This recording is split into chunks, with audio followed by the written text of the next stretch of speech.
London, 1940. The city stood under siege, not by soldiers on its streets, but by the endless roar of German bombers in its skies. Night after night, sirens screamed, and searchlights stabbed the darkness as families scrambled underground, clutching children and gas masks. But beneath the chaos, deeper than any air raid shelter, a hidden operation was already underway. A battle of discipline, secrecy, and endurance fought not in daylight, but in the tunnels below. When the Luftwaffe began its relentless campaign, the Blitz, on September 7, 1940, Londoners endured 57 consecutive nights of bombing. The city's infrastructure buckled under fire. Yet even as the surface world burned, a small group within the Royal Engineers and the Ministry of Works convened in secrecy under Whitehall. Their mission? To build a network of deep-level shelters, tunnels that could protect tens of thousands, and perhaps, more importantly, safeguard the continuity of government should London fall. The operation was codenamed Project Postern. Officially, it was a civilian defense initiative. Unofficially, it was the foundation of a hidden command system that would connect key government buildings through the London Underground. Maps marked confidential for official eyes only traced possible routes from Downing Street to the War Office, the Admiralty, and Buckingham Palace. The tunnels would become not only sanctuaries but arteries of command in the event the capital became uninhabitable. For the engineers, the struggle was constant. Every ton of concrete, every steel support beam, had to be moved by night under blackout. The men worked in near silence, interrupted only by the muffled rumble of bombs above and the slow drip of groundwater below. They battled collapsing shafts, unstable clay, and the suffocating heat of the tunnels, conditions that one worker described in his diary as a furnace of mud and fear. Lieutenant Henry Collingwood, of the Royal Engineers, wrote, "Discipline is the art of calm under fire. We dig not for glory, but for continuity. If we fail, London dies twice, once above, once below." It was a statement of purpose that defined the project. Each tunnel segment demanded precision, and any distraction could mean collapse. The men developed a rhythm almost monastic in its focus. No shouting, no unnecessary movement. Orders relayed by hand signals or whispered commands. The deeper they went, the quieter it became, until even the war above seemed distant, unreal. The tunnels themselves took shape beneath key underground stations, Goodge Street, Stockwell, and Camden Town among them. They were designed to sit 120 feet below the surface, deeper than the tube, reinforced by massive concrete rings capable of withstanding a direct hit.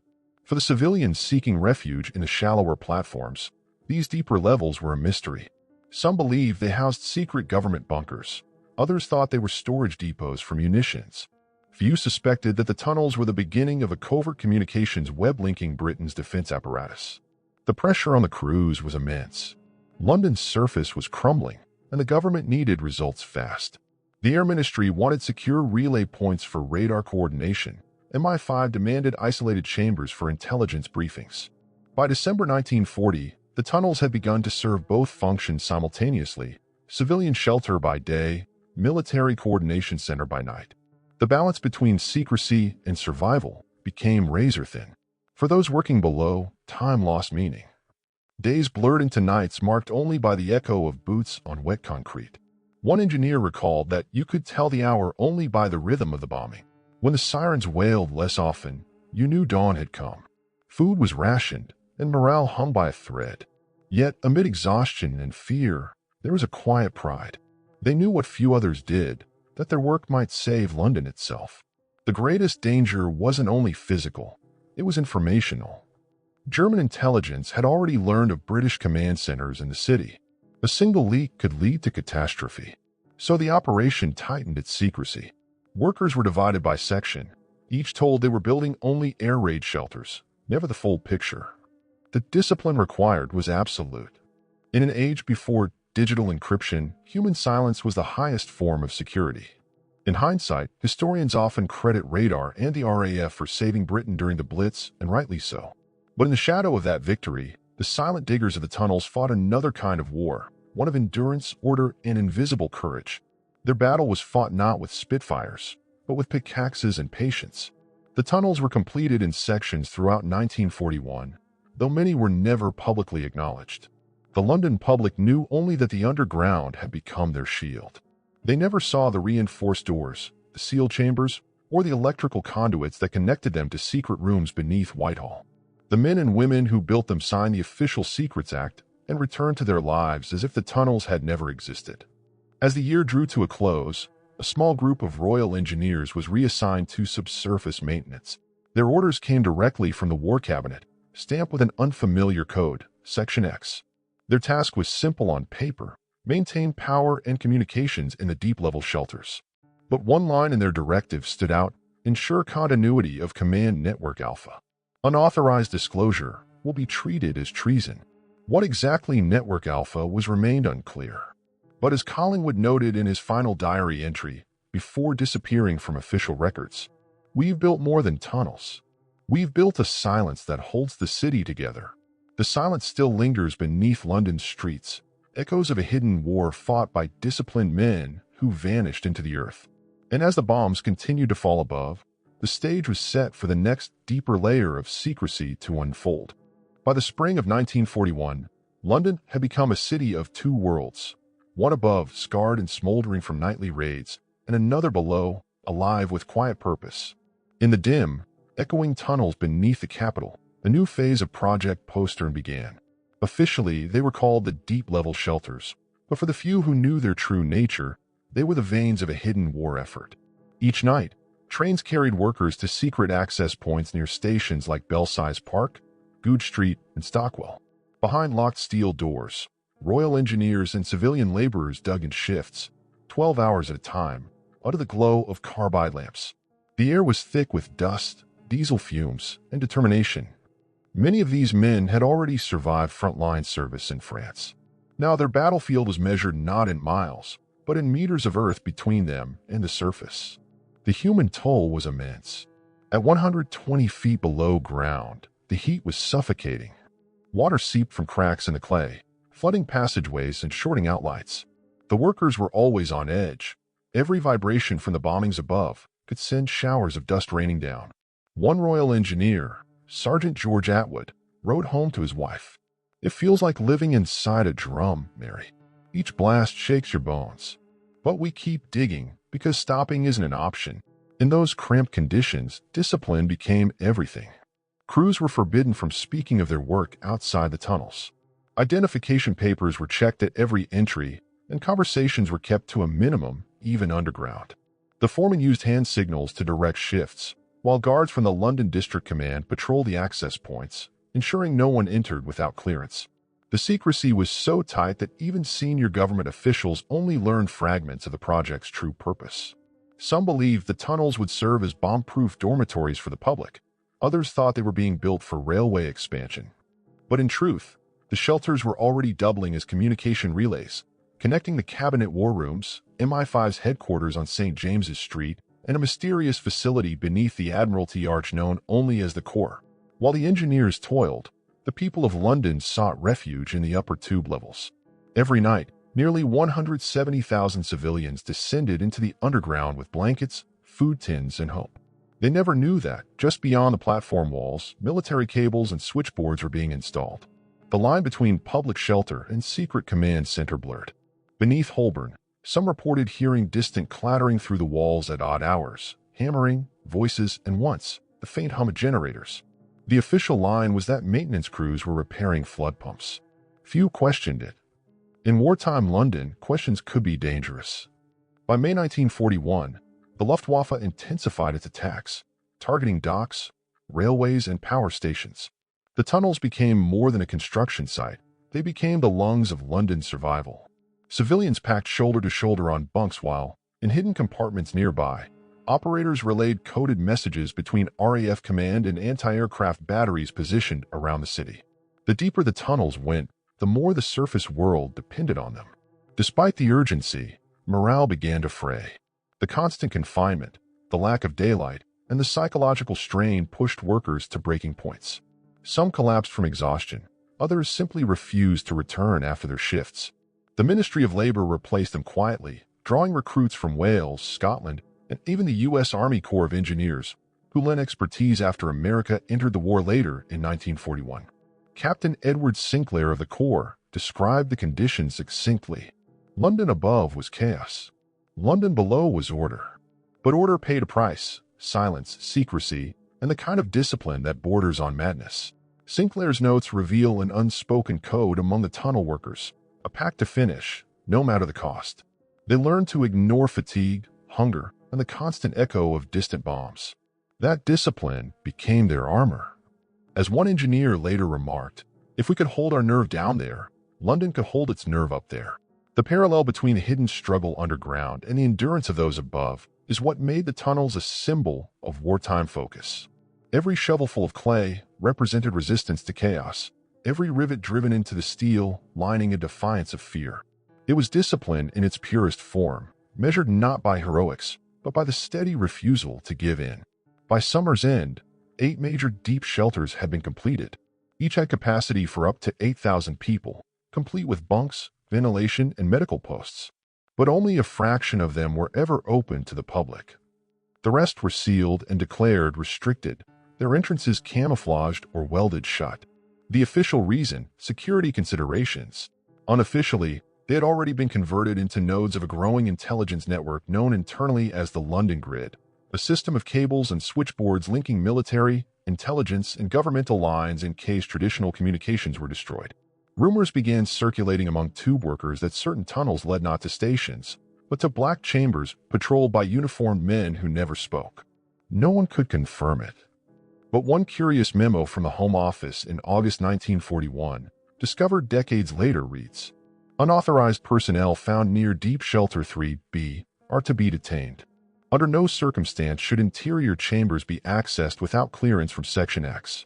The existence of Section X would remain officially denied for years. Yet their presence was felt in subtle ways, new locks appearing overnight, cables disappearing from view, guards stationed in forgotten stairwells. The mystery deepened as entire work teams were reassigned, their record erased. By late 1941, as the Blitz subsided, Londoners believed the worst was over. The air raids grew less frequent, and the city began to breathe again. But beneath their feet, in the silent tunnels they never saw, a new phase was already underway. The digging was over.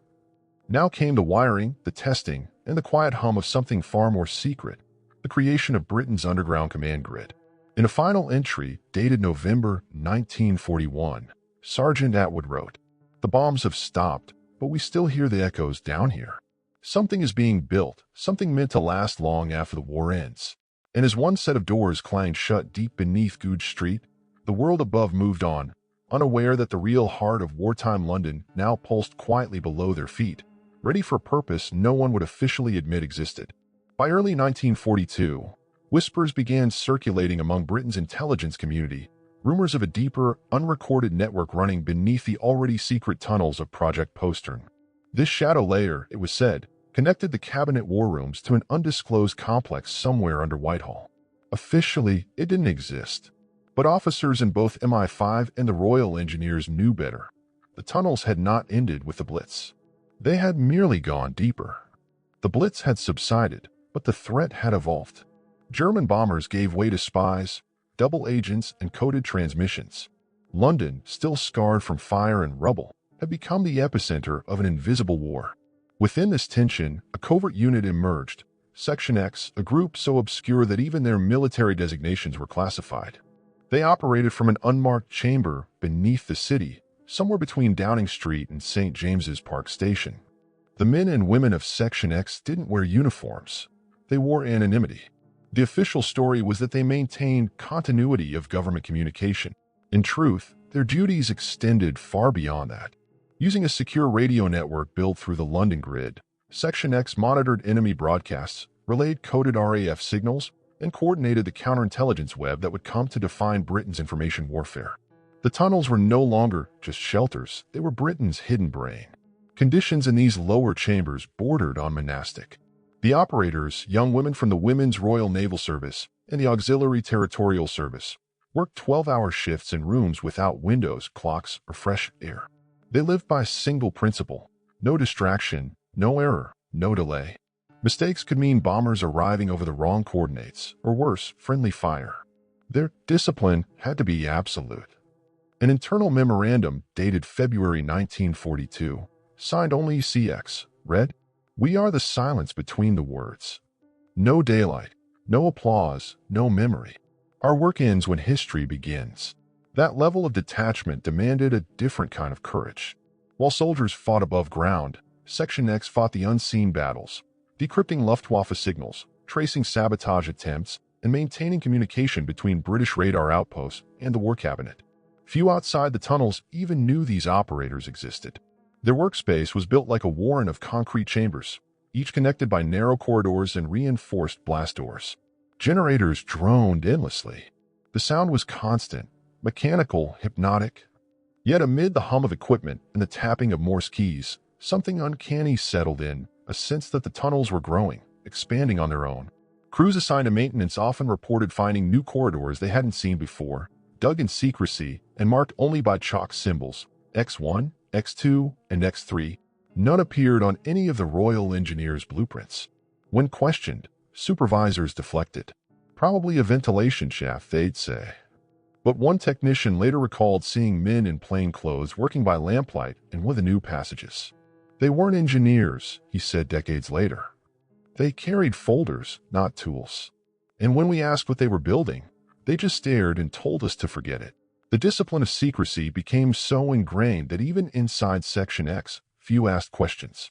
There was no official roster, no paybook, no public record of service. Only initials on shift logs and anonymous commendations marked for work of vital national importance. For the operators, the cost was personal. Some never saw daylight for weeks. Letters home were censored or unsent. Yet their focus never wavered.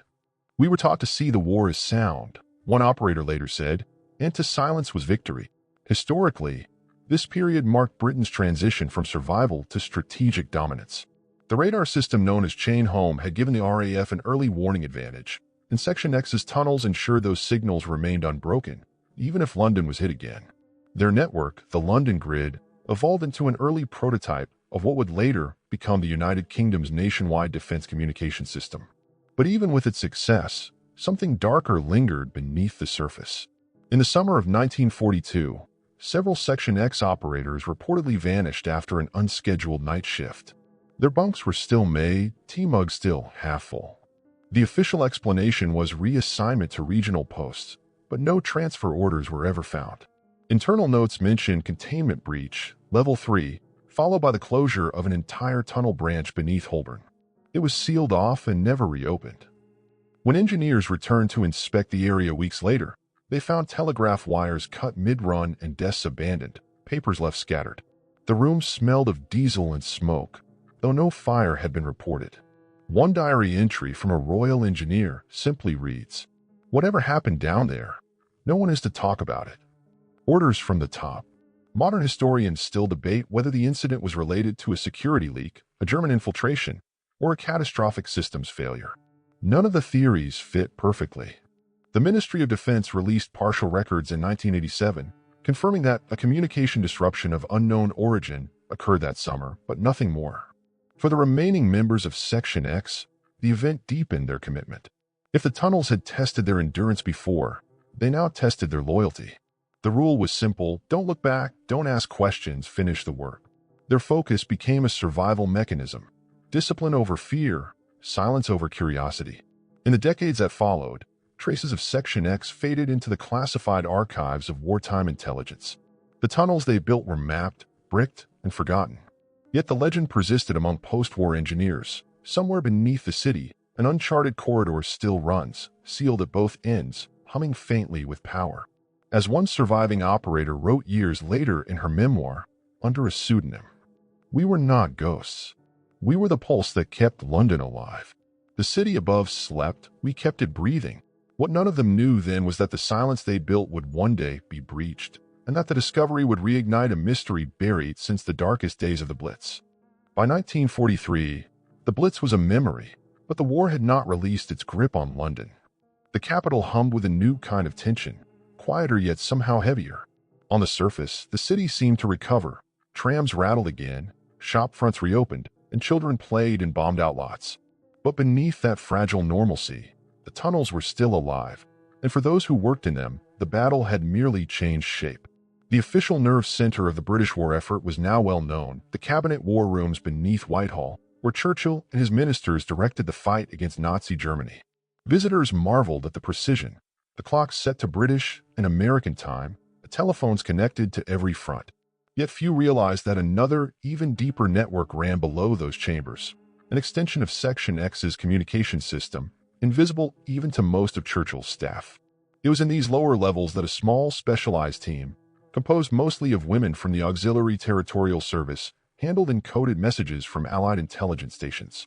They worked in isolation, running complex ciphers through mechanical decoders and relaying urgent signals through a network of buried cables stretching from Whitehall to Holborn and Victoria.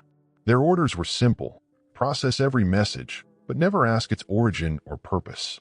Among them was Corporal Elsie Hammond, a 23-year-old operator who had joined the service after her brother was killed at Dunkirk. Her surviving notes, found decades later, describe the monotony and strain of the work. "We never see the sun. We never speak of what we send. It's as if the war exists only in dots and dashes. Sometimes I think we're fighting ghosts."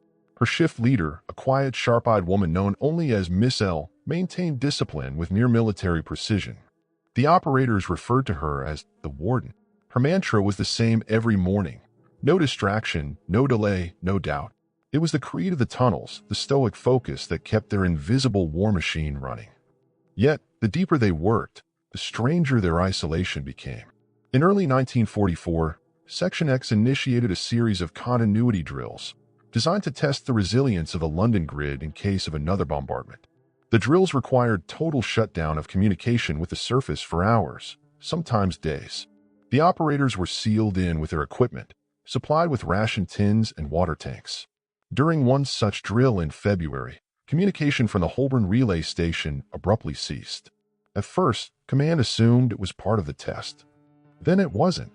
A maintenance crew was dispatched through an auxiliary tunnel from Goode Street to investigate. What they found was unsettling. The entire relay room was deserted. The equipment still hummed, papers fluttered in the air vents, and the smell of machine oil hung thick in the air, but every operator was gone. No signs of struggle. No records of exit. Just silence. Within hours, the entrance to that section was welded shut. An internal memo from the War Office, marked Top Secret X Clearance only, reads: "Incident at Holborn Relay resolved. Station decommissioned. Personnel reassigned. Further inquiry not required." But the personnel were never reassigned. Their names, Elsie Hammond, Margaret Cole, and two others, vanished from service records. The official histories list them as missing, presumed evacuated. Families were told their daughters had been transferred to Bletchley Park, though no evidence ever surfaced. Rumors spread quickly through the ranks. Some said the operators had been caught in a gas leak. Others claimed the tunnel collapsed and their bodies were entombed below. Yet the few who worked nearby swore they never heard a collapse, never smelled gas, never saw rescue crews. What they remembered was the silence, sudden and complete. Churchill's War Cabinet ordered all lower-level work suspended pending restructuring. 4 months afterward, the entrances to several tunnels were sealed with reinforced concrete. Still, the telegraph lines running through them continued to pulse with faint signals, coded bursts that no one could trace. When intercepted, they appeared as random static. One engineer described it as the city talking to itself. The mystery deepened when an American liaison officer, Captain Richard Hale of the U.S. Army Signal Corps, recorded in his field log: "The Brits have something running under the cabinet rooms they won't talk about. Claims it's part of a backup grid, but no one's allowed down there now." I heard the term silent cell. No clue what it means. Over time, even the surviving Section X staff stopped asking questions. The war was entering its final phase. D-Day loomed on the horizon. London's focus turned outward, to Normandy and Berlin. The tunnels were no longer a priority, or perhaps they had served their purpose. But for those who had worked in them, something lingered. Decades later, when restoration crews entered a sealed section under Whitehall in the 1960s, they found the remnants of an office, rusted teletypes, maps of southern England, and a small wooden desk. Inside its drawer, a folded piece of paper bore the words, written in fading pencil: "We stayed focused. No one remembers us." Perhaps that's how it must be. To this day, historians debate what happened in the Holborn relay incident. No official explanation has ever been issued. The files remain restricted, marked closed until 2045. The only certainty is that somewhere beneath London, the echoes of those last transmissions still hum faintly through forgotten cables, an enduring monument to the discipline, silence, and sacrifice of the unseen. And as the war surged toward its conclusion, one truth remained. Even in victory, some battles would never surface. When the guns finally fell silent in 1945, London emerged blinking into the light, victorious but hollow-eyed. The city had survived, its people hardened by endurance, its skyline fractured by memory. Above ground, rebuilding began. But below, the tunnels remained sealed, the earth holding tight to its secrets. Officially, the deep-level shelters were decommissioned. Unofficially, they had simply vanished from the record. In the first post-war years, the Ministry of Works ordered sections of the tunnels mapped and catalogued.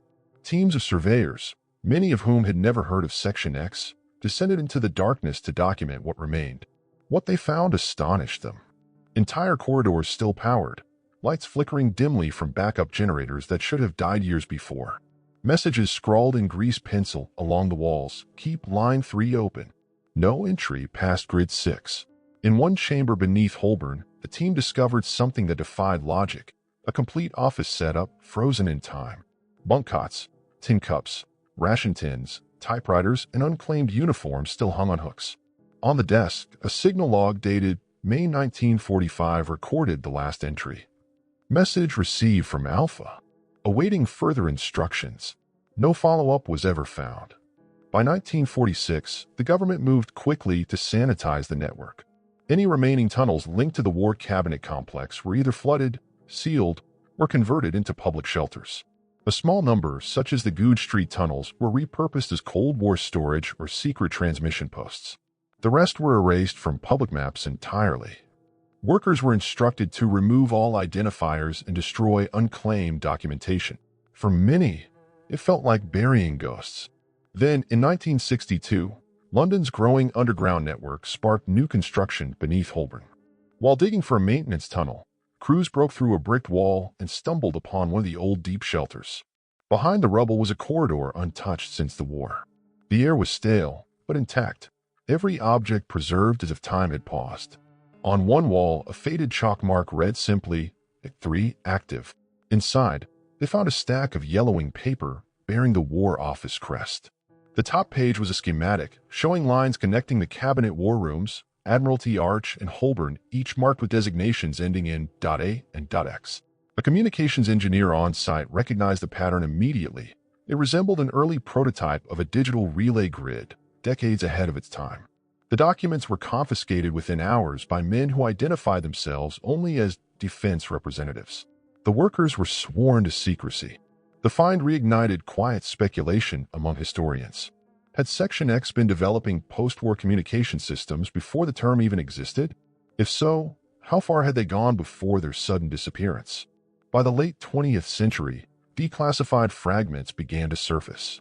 One 1943 memo from the Ministry of Defense, released under the Freedom of Information Act, mentioned Network Alpha, describing it as a continuity of command relay structure intended for long-term government resilience. In modern terms, it was a rudimentary version of what would later become the UK's secure governmental communication backbone. And yet, no record of its physical network was ever officially acknowledged. To the public, the tunnels became an urban legend, a wartime curiosity buried beneath modern London.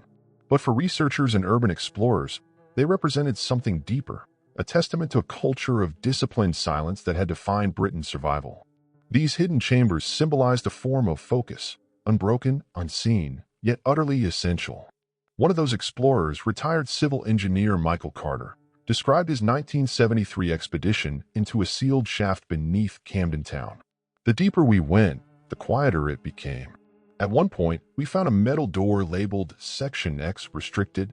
The paint was old, flaking. We couldn't open it. But behind it, you could hear something. A faint hum, like power running through wires. After 30 years, it was still alive. For decades, that story was dismissed as fabrication, until 1999, when London transport engineers accidentally drilled into an unknown void beneath Tottenham Court Road. Instruments registered a residual electrical current emanating from within the concrete, as though some buried circuit was still faintly powered. The area was resealed, the findings classified. What makes these discoveries remarkable isn't only the mystery.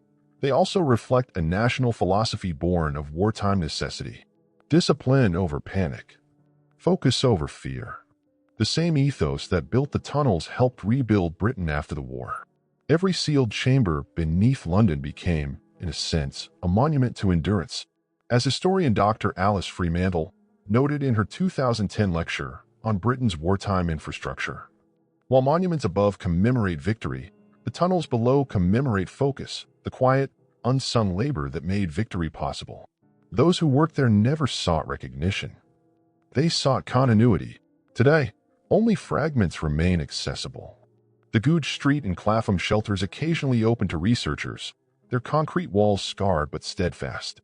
Yet, the deeper levels, the rumored Section X grid, remain sealed. No official agency claims responsibility for their upkeep, but when engineers test the area, they still detect faint electromagnetic activity.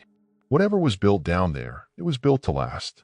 And as the modern city expands above, the question lingers: are those hidden tunnels still silently functioning, maintaining a network no one remembers creating? Or are they simply echoes, reminders of a time when discipline was survival and distraction could mean defeat? The answer, perhaps, lies behind those sealed doors marked X. But for now, the silence holds. Today, Londoners hurry through the underground without a thought for what lies beneath their feet. Few realize that, far below the rumble of the trains, another London still exists, a labyrinth of sealed corridors and forgotten chambers that once pulsed with the heart of Britain's wartime command.